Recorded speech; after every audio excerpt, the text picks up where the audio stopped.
Crear el futuro también exige un punto de creatividad, mucha creatividad. Y tenemos que pensar para ello como si fuésemos diseñadores, porque ellos suelen proponer soluciones a los problemas que nos plantea la vida, a los retos que nos plantea. Y un experto en ello es nuestro primer invitado, Mickey McManus. Bienvenido.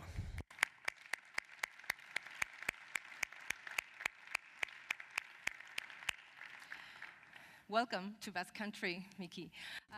We are born creative, very creative.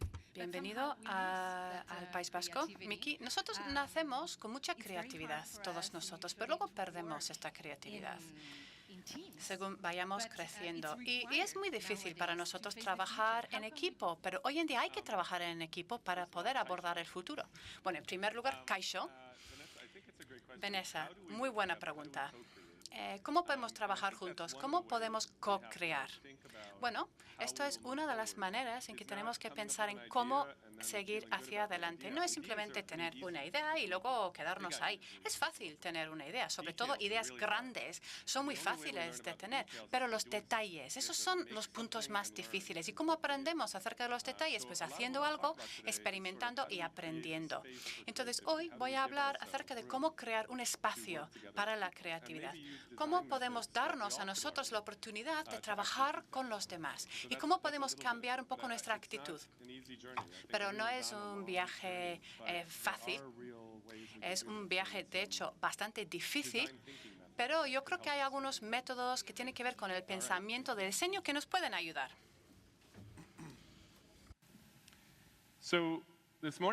Bueno, esta mañana me gustaría hablar de diferentes maneras de crear un espacio para la creatividad, la curiosidad y la innovación. Vanessa ha dicho algo muy importante. Y yo creo que gran parte de este proyecto de construir el futuro tiene que ver con trabajar con todos los agentes. Entonces, la pregunta es, ¿cómo podemos anteponer las personas a cualquier otra consideración? Si miramos nuestra era, después de la revolución industrial, estamos en una era en que podemos hacer cualquier cosa, podemos fabricar casi cualquier cosa, podemos tener un sueño y lo podemos fabricar. Con lo cual, la pregunta es distinta.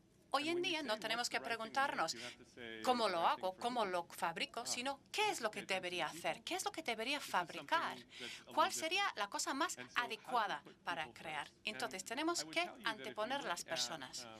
Las personas primero. Y si miramos las características de las personas creativas, podemos ver muchísimos adjetivos. Son empáticos, son tenaces, tienen mentes curiosas. Y hay muchos libros que se han escrito acerca de las diferentes características de las personas innovadoras, creativas, pero muchas veces no nos ayudan mucho a la hora de saber qué es lo que tengo que hacer yo mañana.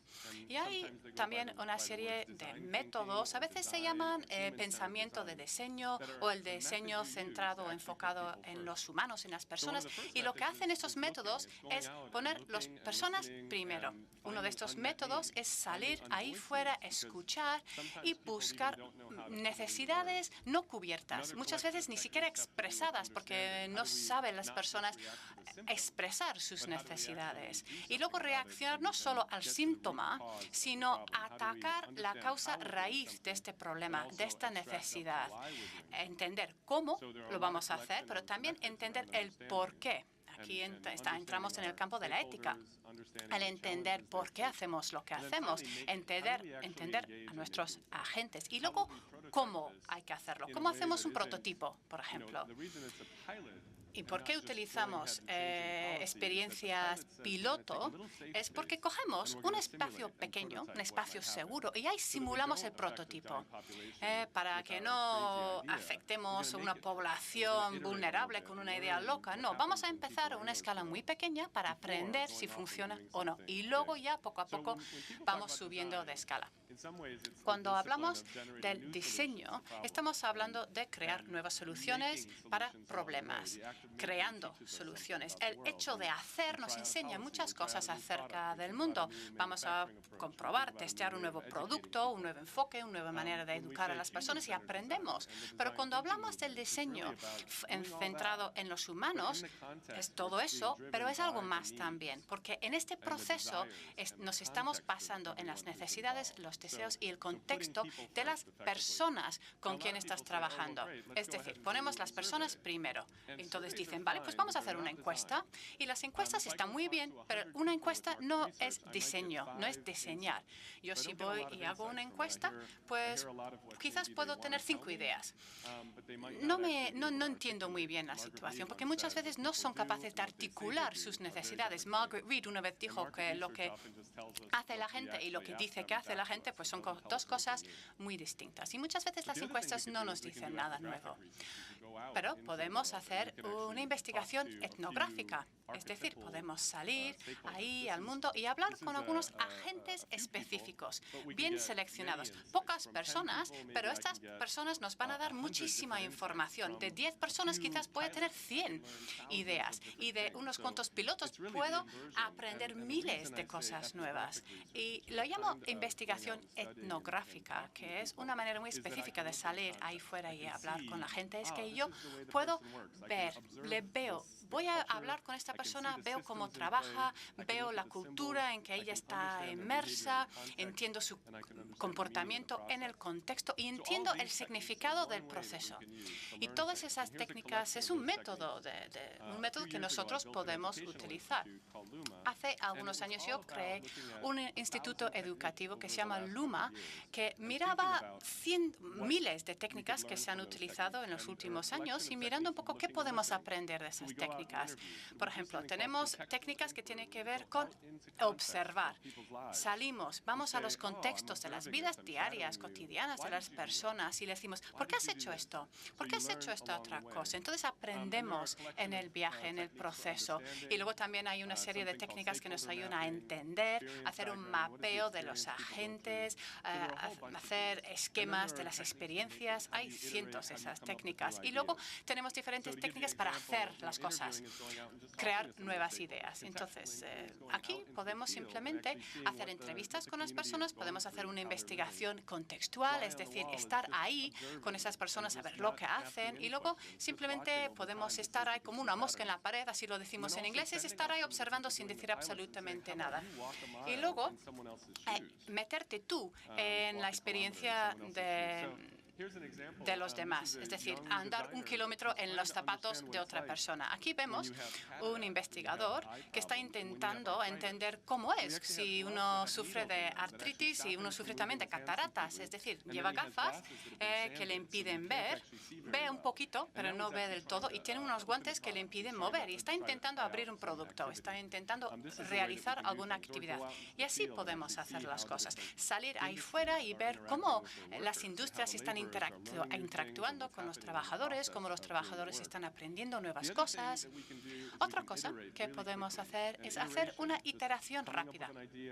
Iteración quiere decir tener una idea, probar la idea, aprender, fracasar, hacerlo otra vez, aprender otra vez. Y esto es una iteración rápida. Eso es algo que podemos hacer. Aquí podemos ver un ejemplo de lo que es un prototipo en papel. En vez de escribir código para una nueva app, etcétera, podemos dibujar pequeños esquemas en un papel y cuando ya cambiamos algo en el papel, pues ya cambiamos de papel. Entonces, para simular lo que sería una app. Y podemos probar una idea en una sola tarde y podemos tener el feedback de los usuarios. Y si hacemos eso de forma adecuada, podemos traer cambios realmente importantes. Y ese tipo de diseño, ese tipo de pensamiento está cobrando mucha fuerza en muchas instituciones. En los Estados Unidos, en la administración Obama utilizaba esas técnicas y pusieron a trabajar cientos de los funcionarios dentro de la administración. Y la verdad es que obtuvieron unos resultados muy buenos. Y las personas que estaban involucradas aprendieron a hacer estas técnicas. Y de hecho, aquí lo que vemos es un ejemplo de un programa de software que puede gestionar toda una fábrica. Y ellos pensaban que, bueno, que llevamos años trabajando en ese producto, no vamos a poder mejorarlo en más de un 10%, pero aplicando estas nuevas ideas pueden reducir el tiempo de las tareas en un 82%. Es decir, podemos hacer muchas más cosas en mucho menos tiempo aplicando estas técnicas. Si miramos el correos, por ejemplo, casi todos los sistemas tienen que ver con las máquinas. Tenemos los edificios, tenemos teléfonos, tenemos diferentes máquinas. Pero, ¿qué es lo que dice el cliente? Pues yo quiero enviar galletas a un familiar, quiero mandar una invitación a una boda. Quieren hacer acciones. Ellos no les interesa en absoluto todo lo que son los ladrillos del sistema. Entonces, nosotros, como diseñadores, tenemos que pensar más bien en los objetivos de los usuarios y no en la arquitectura del sistema. Os voy a dar algunos ejemplos de cómo podéis ser creativos con esas técnicas. Nosotros hace unos años trabajamos con una comunidad local y decimos, pues vamos a celebrar sesiones de noche, de tarde, para involucrar a los agentes. Estamos hablando de funcionarios, pero también padres, hijos, niños, educadores locales, empresarios locales.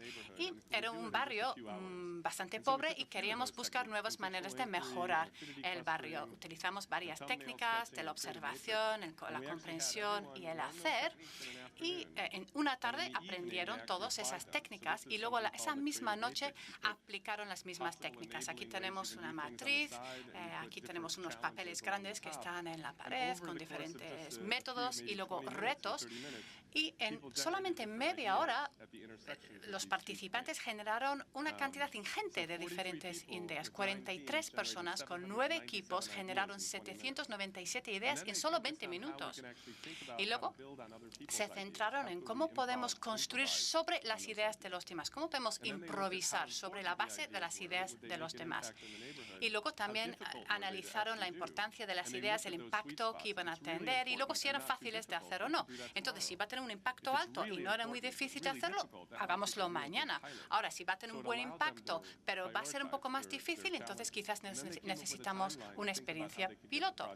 Y luego crearon un calendario un poco para ordenar las ideas y luego hicimos una feria de la ciencia, así lo llamamos. Aquí damos la oportunidad a la gente a contar sus historias, sus narrativas para intentar convencer a los demás. Y en un mes consiguieron activar el barrio, atraer a más personas y construir una comunidad. En el último término, pensar como diseñadores tiene que ver con involucrar a los agentes. Y hay un aspecto de diseño que es muy importante y también tiene que ver con la iteración, cómo podemos hacer esas experiencias piloto y luego aprender de forma rápida. Y es muy interdisciplinar. No podemos ser todos políticos, no podemos ser todos padres o empresarios. Tenemos que trabajar con los que piensan de forma distinta, porque normalmente las ideas muy buenas salen de esa mezcla de diferentes disciplinas y es un reto muy importante, pero tenemos que abordarlo. Bueno, entonces esto es una de las cosas que podemos hacer. Podemos poner las personas en el centro de todo lo que hacemos y a veces nos puede parecer abrumador, pero en realidad en un día o dos podemos aprender estas técnicas. En Pittsburgh, donde trabajo yo, utilizamos esas técnicas y construimos todo un movimiento de niños creativos. De hecho, que hay niños de 10 años que están aprendiendo estas mismas técnicas y las están aplicando. Y utilizamos las mismas técnicas para generar una idea que es trabajar con fundaciones y grandes empresas y el gobierno, y con eso hemos creado un fondo que tiene más de $100 millones. Y de hecho, si los niños son capaces de aprender esas técnicas, con ese fondo pueden ir a la universidad. Y estamos atrayendo a muchas personas a la ciudad de Pittsburgh, que es una ciudad con muchos problemas, y la gente va a Pittsburgh porque quieren que sus hijos tengan esa oportunidad, quieren que sus hijos formen parte del futuro de esta ciudad.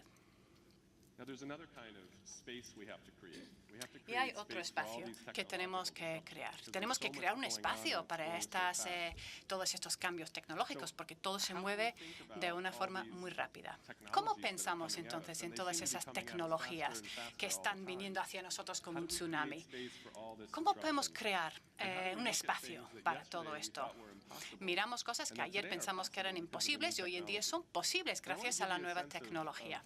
Y ahora os quiero dar una sensación, una idea de cómo siente, cómo es eso cuando empezamos a trabajar con esas tecnologías disruptivas. Y esa puede ser la parte más abrumadora, porque todos los días hablamos del aprendizaje automático, de los impresores 3D, todas esas técnicas disruptivas, la realidad aumentada, por ejemplo. Estamos entrando en una era muy compleja, mucho más compleja que ha sido en la historia del mundo. Nosotros estamos aquí ante ese auge de complejidad y hay mucha más complejidad entre tú y la solución. Es un mundo con mucho ruido y cada vez hay más ruido.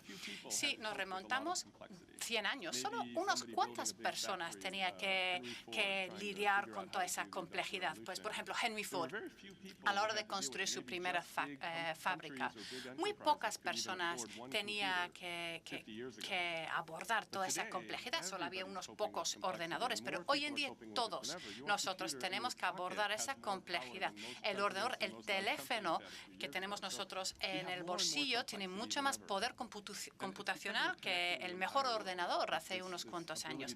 Estamos conectando a todo el mundo. Hace unos años escribí un libro que se llama Trillions y se basaba en la investigación que habíamos hecho en nuestro laboratorio, que tiene que ver con qué es lo que iba a pasar cuando el día en que tengamos 1 billón de dispositivos interconectados. Y eso va a ocurrir en 5 años, porque nosotros tenemos más transistores hoy en el mundo que granos de arroz y son muy baratos. El año pasado construimos 10.000 millones de chips de ordenadores, más que personas en el planeta. Con lo cual, estamos entrando en una era de una complejidad ingente. Antes hemos tenido la información en nuestro bolsillo, pero en el futuro vamos a vivir nosotros dentro de toda esta información. Entonces, estamos ante el auge de una gran cantidad de complejidad en este mundo. It is a complex world. And it's not un mundo complejo. Y no estamos hablando solamente de 1 billón, por ejemplo, de billones de $1. No, 1 billón de muchísimas cosas diferentes. Todas ellas tendrán la capacidad de enviarnos distintos mensajes, infinidad de mensajes. Y, bueno, muchas veces pueden tener buenas intenciones o pueden tener intenciones maliciosas. No sé si recuerdan el dispositivo que comenzó por mentir cuando, por ejemplo, alguien lo utilizaba cuando conducía. Se trataba de verificar simplemente, claro, hubo un problema con Volkswagen, ¿verdad? Que pusieron un pequeño código dentro de esos coches que decía, bien, si voy a ser verificado por una agencia medioambiental, tengo que mentir con respecto a la eficiencia de mi vehículo, de mi coche. Y eso fue muy importante, pero bueno, simplemente se trató de utilizar esos códigos simplemente con esas intenciones maliciosas. Y había también problemas, por ejemplo, en algunos hospitales, porque, por ejemplo, también al final han conseguido poner también distintos códigos en distintos dispositivos de Internet, por ejemplo, y también crear problemas. Así que estamos hablando de una era de una complejidad enorme y eso puede darnos miedo. Así que tenemos que pensar cómo pensar en toda esta complejidad. Y una forma de hacerlo sería ver otros sistemas que también antes han tenido esa complejidad. Nuestros cuerpos son también sistemas enormemente complejos. Veamos también qué ocurre en la naturaleza para tratar de comprender los patrones de diseño que podemos utilizar para conseguir una sociedad mejor. Veamos 1 o 2 ejemplos que vienen del mundo de la naturaleza. Nuestro cuerpo, cada uno de nosotros tenemos un sistema complejo de información con billones de células y si las miramos de cerca tenemos átomos, claro, que después generan moléculas, las moléculas se convierten en células, las células se convierten en órganos y los órganos al final generan sistemas. Y los sistemas también, si tenemos suerte, se convierten en un ser humano como yo, como todos ustedes, y generamos una comunidad. Y ese es un patrón que se llama complejidad en capas. Tenemos una meseta así, pero los átomos no saben cómo utilizar las moléculas, ni las moléculas cómo utilizar las células. Son estables, pueden evolucionar rápidamente. Y este enfoque en capas es un patrón que nos ayuda a abordar toda esta complejidad. Tenemos entre 50 y 100 billones de células en nuestro cuerpo y además somos muy resilientes. Vamos a vivir 70, 80, incluso 100 años o más sin tener grandes problemas. Si nos cortamos en la pierna, eso, bueno, pues simplemente lo que va a hacer es que todas las células utilicen sus copias en formas de ADN y, es decir, utilizan replicaciones de par a par. Entonces generamos una especie de andamiaje, por ejemplo, en nuestro cuerpo y entonces actúa el sistema nervioso, etcétera, etcétera. Pero claro, no podemos recurrir al cerebro cada vez que nos cortamos o que respiramos, ¿verdad? Así que la idea de cómo poder estudiar estos patrones de diseño en la naturaleza también es algo muy útil a la hora de abordar estas tecnologías tan complejas. La naturaleza está ahí. Otro ejemplo evocador que viene también de la naturaleza.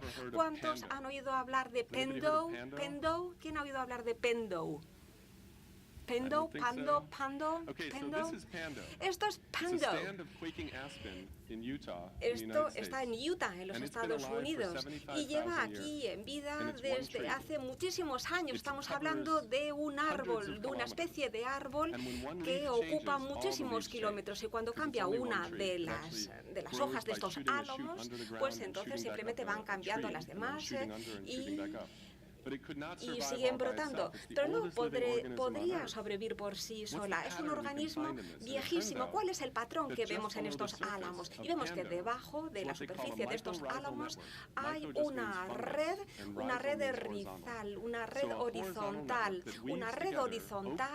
que reúne, por ejemplo, los árboles, los álamos, la hierba y otros distintos elementos que están en ese bosque. Y además, por supuesto, también hay agua en distintos kilómetros, hay zonas más secas, más húmedas y luego además va trasladando distintos nutrientes. Es decir, un 80% de toda la vida vegetal en la Tierra tiene también este tipo de redes. Sería como el Internet de las plantas y es algo que lleva estando ahí desde el comienzo y lo podríamos utilizar también para estudiar porque esta simbiosis es algo útil para todos y es algo también colaborativo. Y estos patrones tienen una enorme complejidad en lugar de hablar de esa complejidad maliciosa. Así es que, ¿cómo podemos enfrentarnos a esta situación? Estudiar los patrones en otros sistemas para ver si hay algo que no sea útil. No se trata solamente de reaccionar con respecto a la punta del iceberg, sino pensar en el patrón que subyace. Y en ese libro hablábamos de distintas ideas y ejemplos. Yo, claro, no las puedo abordar aquí, pero yo creo que si vemos esa montaña, vemos que aquí hay mucho valor social y también valor empresarial para todos nosotros. Nuevas empresas que van a ir creciendo y creándose. Pensamos que estamos ahora en la industria 4.0, pero va a haber muchas oportunidades nuevas también en esta región si somos capaces de comprender esta complejidad. McKinsey acaba de publicar un informe que dice que va a haber también una contribución enorme al PIB en el año 2025 simplemente teniendo en cuenta toda esta complejidad. Y estamos ya empezando a utilizar todos estos datos para utilizarlos de una forma cada vez más eficaz.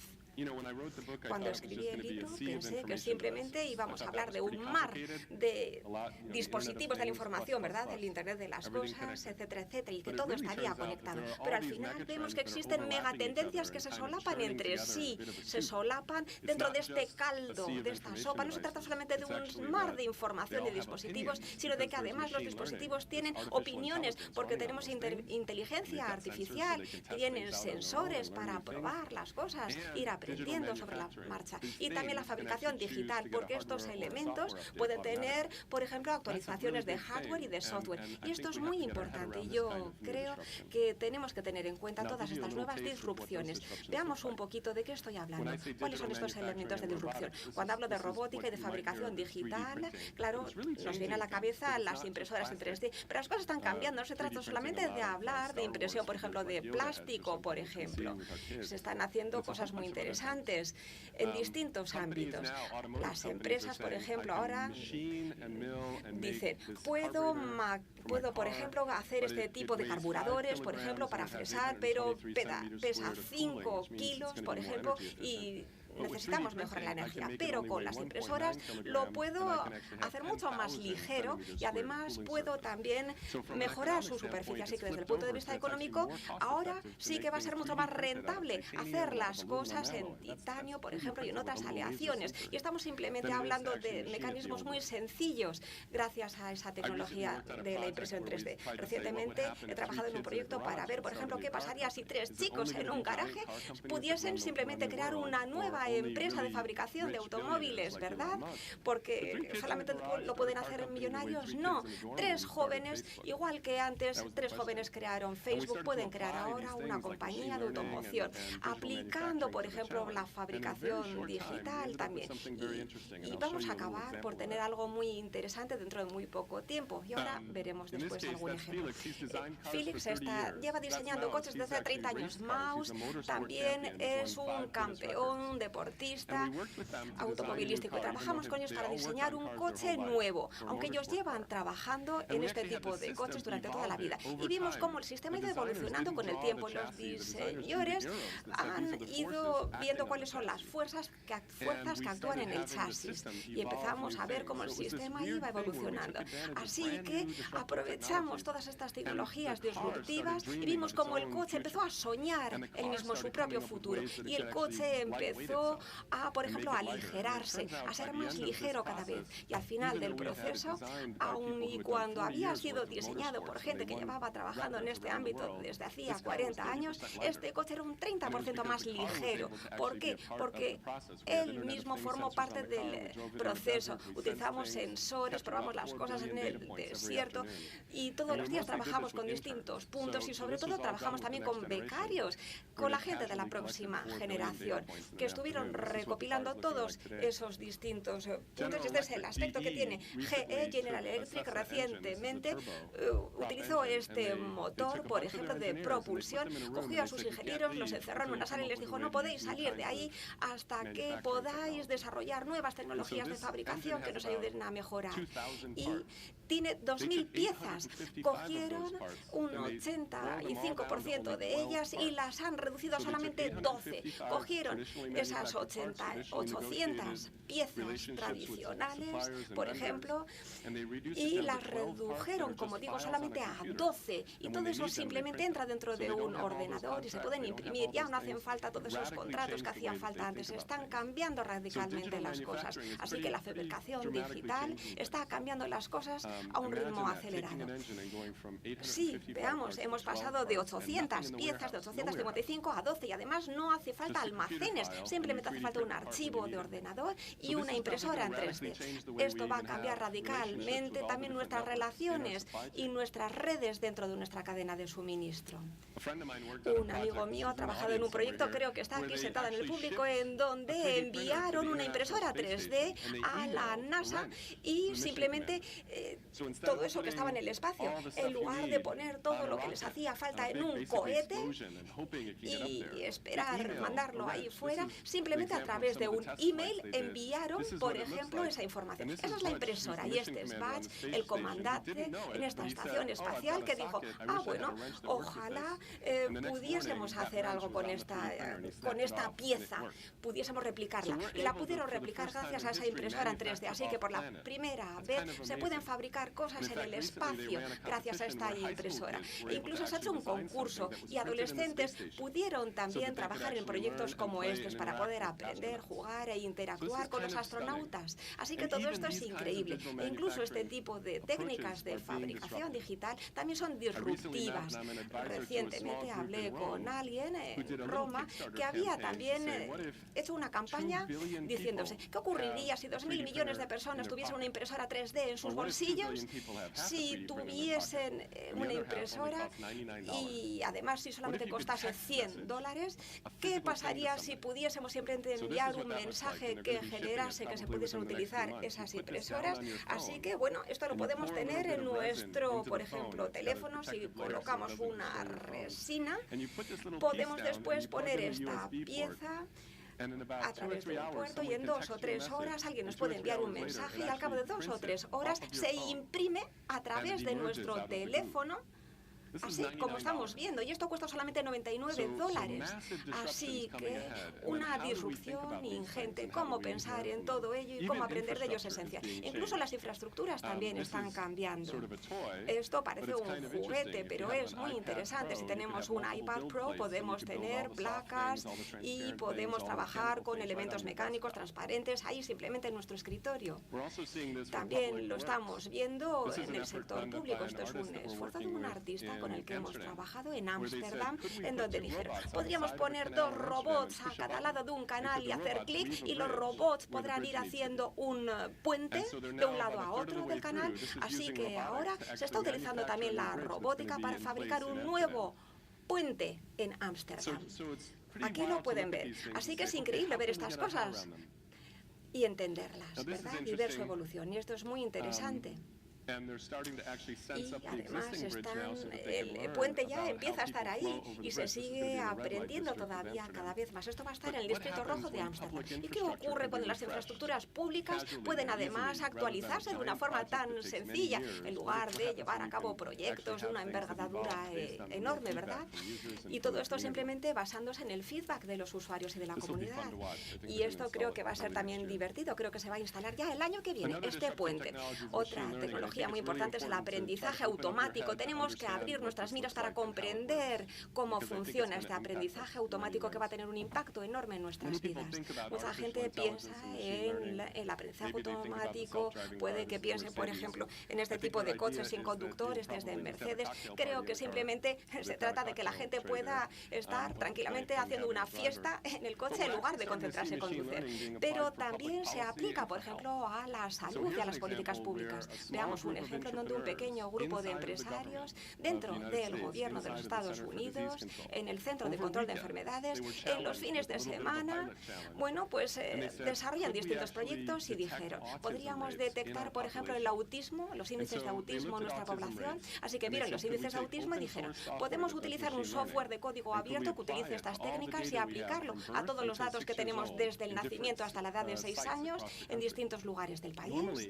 Y normalmente requiere 1.700 horas a analizar todo esto por parte de expertos y a lo largo de un mes o 2 lo redujeron a 1 segundo para poder analizar todo esto con un 87% de acuerdo con los expertos. Así que de repente con este software, gente que no sabe demasiado de aprendizaje automático, pero que sí que sabe mucho de autismo, por ejemplo, pudieron generar algo que pudo ahorrar 1.700 horas de trabajo y así pudieron dedicar su energía a trabajar en otras cosas. También tenemos ahora chips que están programados, se programa el chip simplemente y no hace falta escribir ningún código, simplemente cualquier niño lo puede hacer y en este caso se trata de un chip, el Zero Chip, que cuesta unos $10.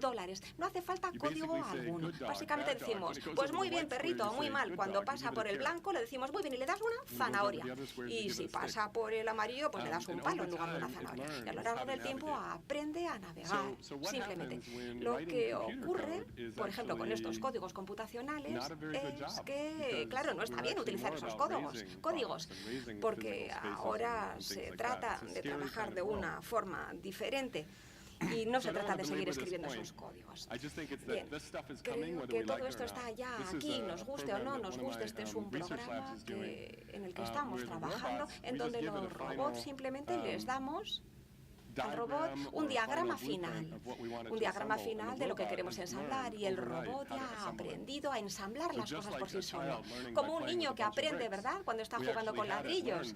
Pues este robot ha aprendido jugando también con ladrillos. Aquí hemos podido simular todos esos ladrillos y vemos cómo el robot ha ido aprendiendo a hacer cosas, y a lo largo del tiempo le hemos podido pedir a coger los ladrillos, estudiarlos, ensamblarlos, y una vez que el robot aprende a hacerlo, pues entonces está claro ya, todo esto se puede poner en red y muchos robots podrán hacerlo. Y esto ya también se está utilizando en el espacio.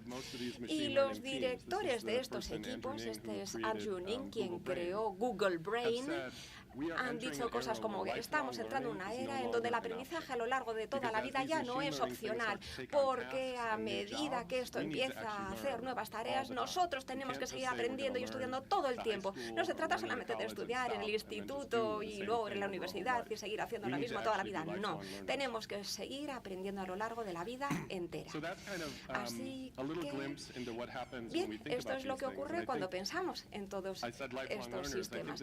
Y la idea de que vamos a tener que seguir estudiando desde que somos bebés, niños, iremos a la universidad, etcétera, etcétera, pero además tendremos que trabajar diciendo que sí, que esto es esencial. La mayor parte de nuestra vida va a ser, bueno, pues un camino así, en meandros, y tenemos que seguir aprendiendo desde el nacimiento hasta el cementerio. Tenemos que seguir aprendiendo constantemente para poder tener una vida plena, feliz e inteligente. Estos son algunos de los elementos que estamos estudiando, y todo esto acaba por unirse. Tenemos la fabricación digital, el Internet de las cosas, y creo que lo que empezamos a ver es una co-creación que une todos estos elementos, que se está convirtiendo en una técnica, además, muy importante. Ahora quisiera hablar del pensamiento, o quisiera pensar en, bien, estamos aquí, pero cómo generar una cultura de innovación que pueda tener en cuenta todos estos elementos disruptivos, todas estas disrupciones. Si pensamos en esta enorme complejidad, y si queremos seguir trabajando como hasta ahora, pues podríamos crear un equipo y decirles, bien, sigan haciendo las cosas como las hemos hecho hasta ahora. Así hemos resuelto los problemas hasta ahora, sigamos igual. Pero el problema es que cuando tenemos equipos multidisciplinares, un experto dirá una cosa, otro experto de otro ámbito dirá otra cosa, pensamos que hablamos de lo mismo, pero no es así, y al final generamos confusión en el proceso y acabamos con una solución que no es genial, y además será complejo y requerirá mucho tiempo. Pero cuando queremos hacer cosas nuevas, ser disruptivos de forma importante, hay que pensar de forma diferente en esos equipos también, y por ello cuando pensamos en hacer cosas de una forma diferente, todo cambia. Ahora tenemos que plantearnos cómo tener un equipo multidisciplinar con todos esos agentes, cómo utilizar las técnicas de ese pensamiento creativo y trabajar con personas que sean diferentes a nosotros, que trabajen juntos además, de forma que haya gente que entienda cómo pensamos, por ejemplo, científicos sociales, que nos ayuden a ver cómo funciona todo esto, gente que también sepa cómo se hacen y construyen las cosas, es decir, la comunidad educativa, de la construcción, y también desde el punto de vista político, cómo se lleva todo eso a cabo. Hace falta también expertos que sepan cómo utilizar el diseño, pero todos estos distintos elementos. Y al final, como ya he dicho antes, todos los problemas están en las intersecciones, ¿verdad? Lo importante es llegar a esas intersecciones, encontrar personas que sean capaces de explorar en esos intersticios. Mucha gente habla de T-shaped people, en forma de T, porque comprenden muchas cosas, pero al mismo tiempo sí que tienen conocimientos muy profundos en algo, y el beneficio de estas personas es que generan confianza. Y yo creo que Hendrik, por ejemplo, también nos hablará de cómo generar confianza. Si eres bueno en algo, y si tú haces algo muy diferente a lo que yo hago, al menos sabemos que podemos confiar el uno en el otro, ¿verdad? Porque vamos a hablar y después a hacer. Así que necesitamos personas así en nuestros equipos. Claro que sí, puesto que van, por ejemplo, pueden venir del mundo de la biología y vieron que quizá ahí ya no podían llegar a más. Entonces, bueno, pues decidieron utilizar también, por ejemplo, la computación para la biología. Tienen una mente curiosa, son personas curiosas. Y yo creo que quisiera hablar también de los espacios creativos, cómo generar espacios físicos que nos sean útiles para cambiar cómo pensamos en todas estas cosas. Y cada vez que tenemos un equipo, un grupo, es como crear una mente nueva, ¿verdad? Un psicólogo cognitivo, Simon, dijo, una mente nueva es como unas tijeras. Es una metáfora un poco rara, ¿verdad? Pero si pensamos en unas tijeras, podemos cortar papel y necesitamos las 2 hojas, ¿verdad? Necesitamos la tijera entera, necesitamos la tijera completa para poder cortar papel. ¿Y cómo funciona nuestra mente y la mente de un equipo, de un grupo? Bueno, pues el cerebro genera las reglas y además tenemos un entorno, el medio ambiente. Tenemos el cerebro, tenemos el medio ambiente, el entorno y luego todo esto genera enorme complejidad porque tenemos la gravedad de la Tierra y luego tenemos distintos problemas a los que enfrentarnos. Así que cuando pensamos en generar un entorno que propicie la innovación, quiere decir que el entorno va a dar forma a cómo nosotros pensamos. Es decir, todos podemos, si queremos ser creativos y pensamos en matemática, saber 7 cosas ya en un mismo momento es bastante difícil. Pero claro, tenemos que ser un poquito hackers. Si vemos el espacio físico, puedo ver cómo muchas veces apilamos cosas, ¿verdad? Y puedes decir, uy, pues qué desorden. Pero no, así es como nos organizamos. Así es como organizamos el espacio. Lo localizamos en el espacio. Y cuando hablamos de espacios creativos, muchas veces hablamos de espacios muy grandes en los que expandernos. Y hay un fenómeno que nos dice, cuando tenemos una sala de conferencias muy grande, ahí podemos ver la sala, ¿verdad? Con el retroproyector, la mesa, etcétera. Esto parece ya indicar que una persona va a estar en el podio dándonos todas las respuestas, ¿verdad? Y que no vamos a poder colaborar porque además estamos separados. Nosotros lo que hemos visto es que podemos generar entornos y espacios como este. Por ejemplo, esto es en Estados Unidos y se trata, por ejemplo, de trabajar en entornos así. Y en nuestros laboratorios, por ejemplo, son espacios como este. Podemos tener 1, 10, 100, 1000, 10.000 cosas diferentes que podemos recopilar ahí en ese espacio, en esas pizarras tan grandes. Y podemos hacer sesiones de un día. Y, por ejemplo, trabajamos en 5 patentes al mismo tiempo. Así que este sería un espacio creativo. Tenemos espacio suficiente para trabajar y para compartir nuestras ideas. Y esto, por ejemplo, también está aplicándose en universidades. Se trata de expandir, utilizar el espacio para comunicarnos mejor y para que se desarrolle mejor nuestro cerebro. Tenemos que pensar en una cultura de innovación. Un equipo nace y cuando ha nacido un equipo necesita liderazgo. Como en este grupo, ¿verdad? Estamos hablando del futuro que debemos decir, quiero ir hacia allí, quiero generar confianza, necesitamos liderazgo, pero el equipo sigue evolucionando como un niño y puede que el equipo pues quiera jugar de una forma diferente. Cuando estamos liderando algo, y esto es el director de Pixar, dijo, la tarea de los directores o de la dirección no es evitar el riesgo, sino generar la capacidad de recuperarnos del riesgo. Generar esos espacios protegidos, y eso es lo que estáis haciendo vosotros, un espacio que nos proteja, un espacio que nos permita aprender sin además dedicar demasiado tiempo en ello, pero a medida que evoluciona el equipo queremos ser más colaborativos además, y quizá también después quiere que queramos más competencia, y muchos grupos trabajan así, tienen liderazgo, tienen competencia, competidores, colaboran, y así es como van trabajando en ese triángulo. Y cuando vemos la evaluación, estos proyectos pilotos no van a durar por siempre. Un gran grupo vive, prospera y después muere. Si vemos, por ejemplo, Martin Scorsese cuando hace una película, pues une a los actores, al equipo, crea algo fantástico y luego ya está, pues nos lanza la película y luego todo el mundo se dispersa y va a otra cosa. Es algo muy intenso, sí. Y en Apple, Steve Jobs también hablaba de eso, de esos equipos, ¿verdad?, que después se autodestruían. Y esa es una de las reglas de los grandes grupos. Y hay características de los grandes grupos que están aquí en esa lista. Y esto viene de distintos investigadores. Los grandes grupos y los grandes líderes se crean mutuamente uno a otro. Muchas veces la gente dice, hay un genio que nos va a liderar el futuro. Pues no, eso es una falacia. Eso es totalmente falso. Los grandes grupos te ayudan a generar un buen líder y los buenos líderes crean buenos grupos. Es algo que se retroalimenta. Y además tienen miembros con talento y miembros diversos. Eso es esencial. Y en todos los grandes grupos tiene que ser una isla, pero con un puente, además. Los grandes grupos tienen un enemigo, la idea de que nos vemos acosados, hay muchos desafíos y cómo trabajar frente a ellos. Necesitamos autonomía, nuestras propias ideas, invertir en nosotros mismos y necesitamos también tener una finalidad, un objetivo. Y además los grandes grupos no duran a lo largo del tiempo, desaparecen. Bien, tenemos un largo viaje por delante en todo este proceso y a medida que avanzamos creo que es importante entrar en ese ecosistema, pensar en todas estas distintas técnicas.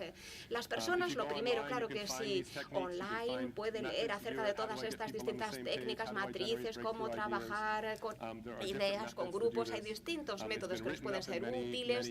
Se han redactado muchísimos artículos en revistas, sí, cómo está cambiando este pensamiento creativo, cómo está cambiando nuestra vida, pero necesitamos recopilar todos estos elementos. Si lo hacemos bien, también podemos contarnos historias acerca del futuro. ¿Cuál es la nueva mitología, la nueva historia acerca de esta región del País Vasco, de su prosperidad, y una región que está dispuesta a ir hacia el futuro y dispuesta a crear espacio para todos sus ciudadanos, para que todos puedan prosperar? Y si lo hacemos bien y si contamos todas esas historias bien, y si comprendemos que es posible hacer, lo que yo creo que sucederá es que podremos navegar en toda esta complejidad porque las historias nos llevarán hacia el futuro.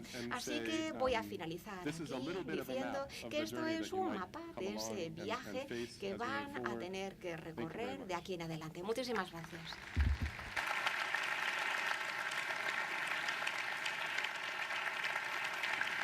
Thanks to you, Miki. Well, we better calm down our ego. Muchísimas gracias. Así que está claro que si queremos estar en un gran grupo tenemos también que deshacernos un poco de nuestro ego, ¿verdad? Sí, claro. El gran líder que dice, vamos, bueno, pues sí, a veces hay grandes líderes. Sí, está claro que al principio hace falta alguien que marque la dirección, ¿verdad? Y que arengue un poco a las tropas. Pero luego se trata de aprender los unos de los otros en el grupo.